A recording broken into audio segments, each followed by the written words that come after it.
veux me faire l'avocat du diable, je vais dire ce qu'on entend régulièrement, c'est que le besoin social de la prostitution découle de la nature même de l'homme et que s'il ne peut assouvir ses bas instincts en allant voir les prostituées, il va aller violer quelqu'un à cause de sa frustration ultime, il va passer à l'acte. Alors dans ce cas-là, apparemment, dit-on, la prostitution est une façon d'éviter beaucoup de dégâts de violence. Mm-hmm. Dit-on. Dit-on. Je trouve que c'est l'argument le plus triste et cynique qu'on peut imaginer, puisque ça voudrait donc dire que la prostitution existe pour protéger une catégorie de femmes. Donc, on sacrifie des femmes, des petites filles, dans la prostitution pour protéger un autre groupe de femmes. On ne sait pas exactement qui, mais que les hommes agresseraient sinon. Ça veut donc dire qu'on est d'accord qu'on doit créer et encourager des femmes à être prostituées. Ça parle de combien, justement, on est incapable comme société de reconnaître que la violence envers les femmes n'est pas un droit. Moi, de savoir qu'un gars, au lieu de me violer, moi, va aller acheter une femme de 13, 14, 15 ans, 20 ans, 50 ans, ça m'horrifie, en fait. Comme société, ça devrait nous horrifier de cette idée même que pour satisfaire monsieur, il faut qu'il y ait des madames qui soient accessibles et qu'on va socialement les considérer comme des moins que les autres femmes.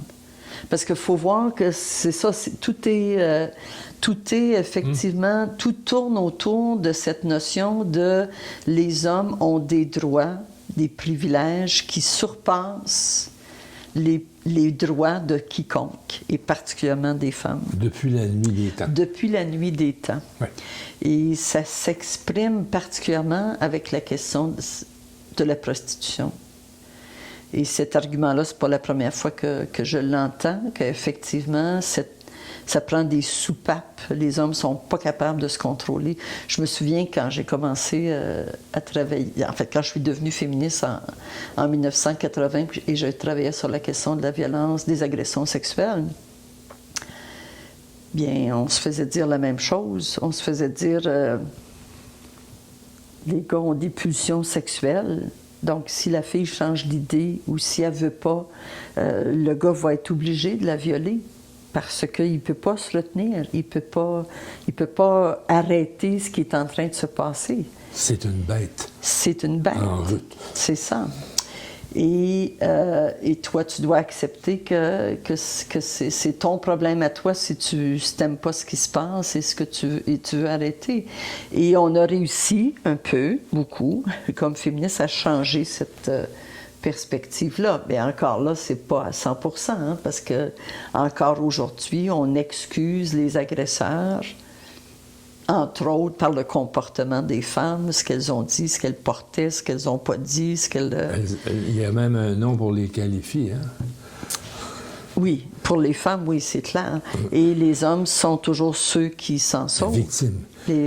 Oui, elles sont des victimes. Non, l'homme est une victime. Lui est une victime, évidemment, dans ce contexte-là.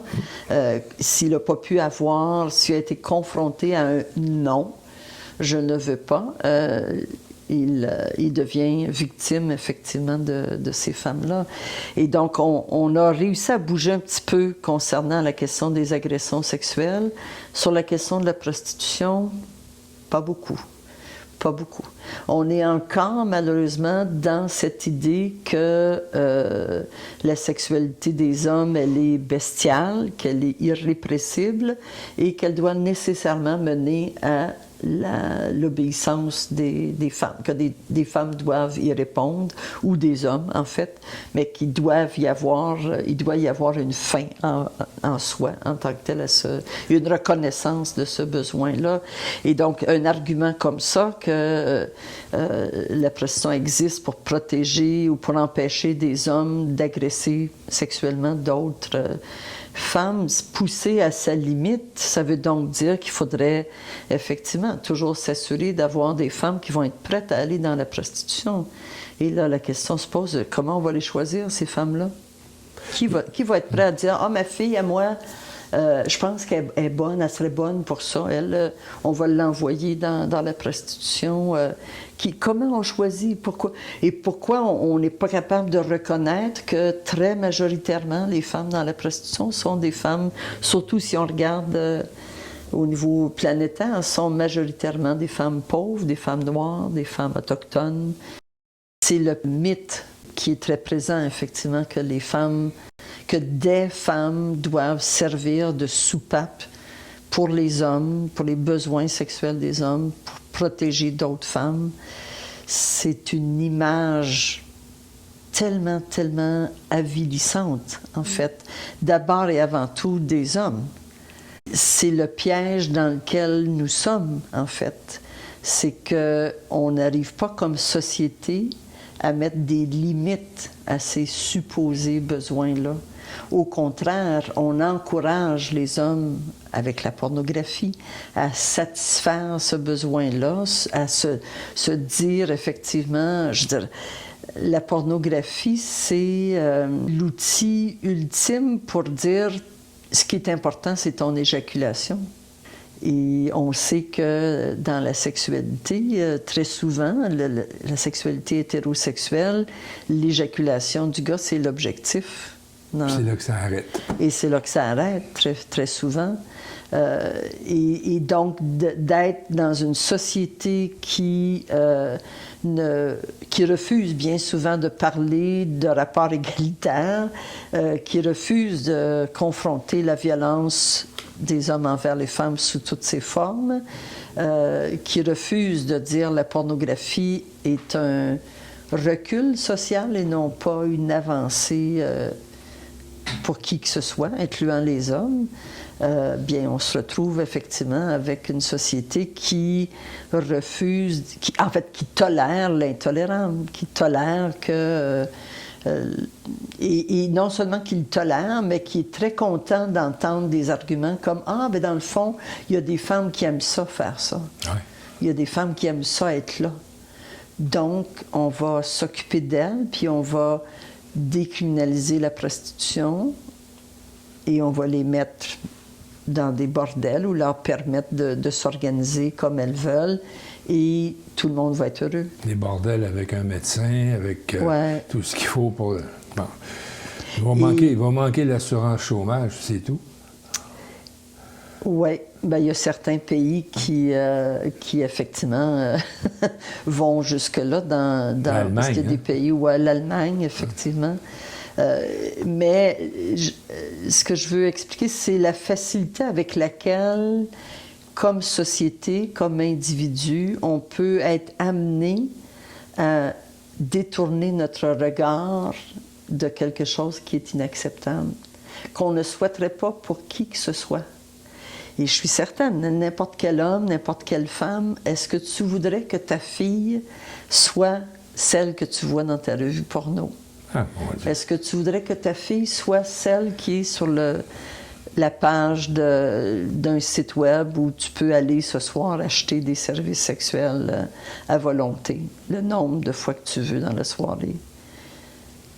En général, les gens vont dire non. Mais on a, comme société, réussi à se faire piéger, ou on s'est fait avoir, à ne pas questionner cet état de fait que des hommes, au nom de leurs supposés privilèges et besoins irrépressibles, veulent avoir accès au corps et à la sexualité des femmes de façon n'importe où, n'importe quand, selon leurs conditions à eux autres. C'est une bataille perdue?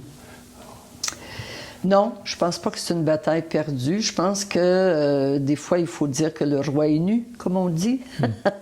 Je pense qu'il faut comprendre qui pousse pour dire que la prostitution est un travail comme un autre. Il faut reconnaître que des femmes qui sont là présentement dans la prostitution, qui le défendent comme un travail comme un autre, ne peuvent pas représenter ce que la société pense de l'idée d'acheter des actes sexuels. On ne peut pas arrêter pour dire « Ah, ben, elle dit qu'elle est là, elles aiment ça, c'est comme ça. Peut-être ça serait plus en sécurité de leur donner effectivement un endroit qu'elles puissent s'organiser entre elles, qu'on puisse, plutôt que d'intervenir. » Ce à quoi nous, on répond, en fait, la plupart des femmes, une très grande majorité des femmes qui sont en ce moment dans la prostitution, si on leur donnait une alternative, elles prendraient l'alternative. Et c'est très mal avisé comme société que de se limiter à regarder strictement ce que quelques femmes et une industrie veut nous faire croire, à savoir qu'il n'y en a pas de problème avec la prostitution. Le seul problème, c'est qu'on veut la limiter. Et pour moi, là, on est effectivement un choix de société. Un choix de société qui, dans les dernières années, a réussi à s'imposer un peu, d'une part à l'initiative d'un gouvernement comme la Suède, mais différents pays nordiques et la France, qui ont décidé effectivement de regarder la prostitution d'abord et avant tout comme une forme de violence envers les femmes, et d'abord et avant tout comme une problématique sociale qui ne concerne pas juste les femmes qui sont dedans au moment où on se parle, qui concerne toutes les femmes, parce que je pense toutes les femmes sont prostituables aux yeux des hommes qui veulent acheter des actes sexuels et qui opèrent dans leur tête et dans leur comportement en dominant. Et peu importe qu'ils aient payé ou non. En fait, ce qui est cocasse, je repense à ce qu'on discutait tout à l'heure, c'est que de toute façon, dans la pratique qu'on a depuis presque 15 ans maintenant, auprès des femmes qui ont été ou sont dans la prostitution, il est très, très clair que quand les hommes peuvent ne pas payer, ils aiment encore mieux ça.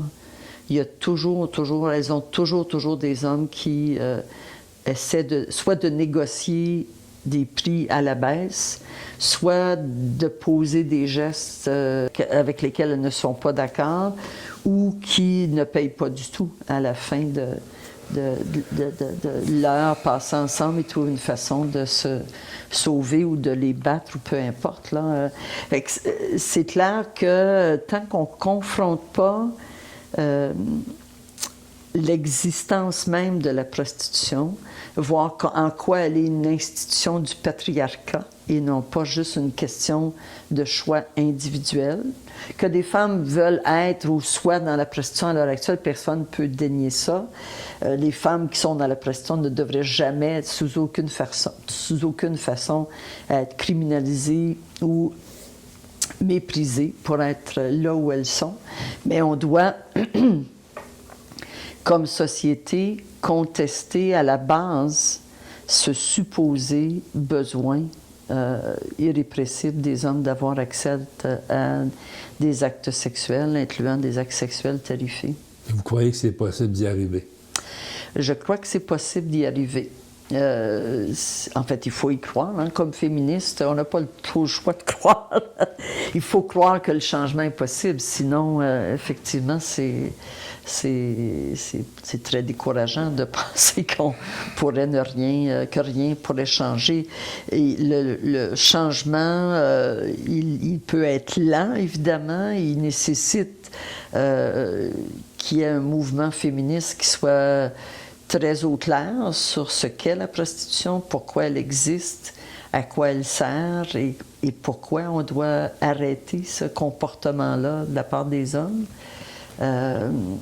Et ça, c'est un processus d'éducation nécessairement.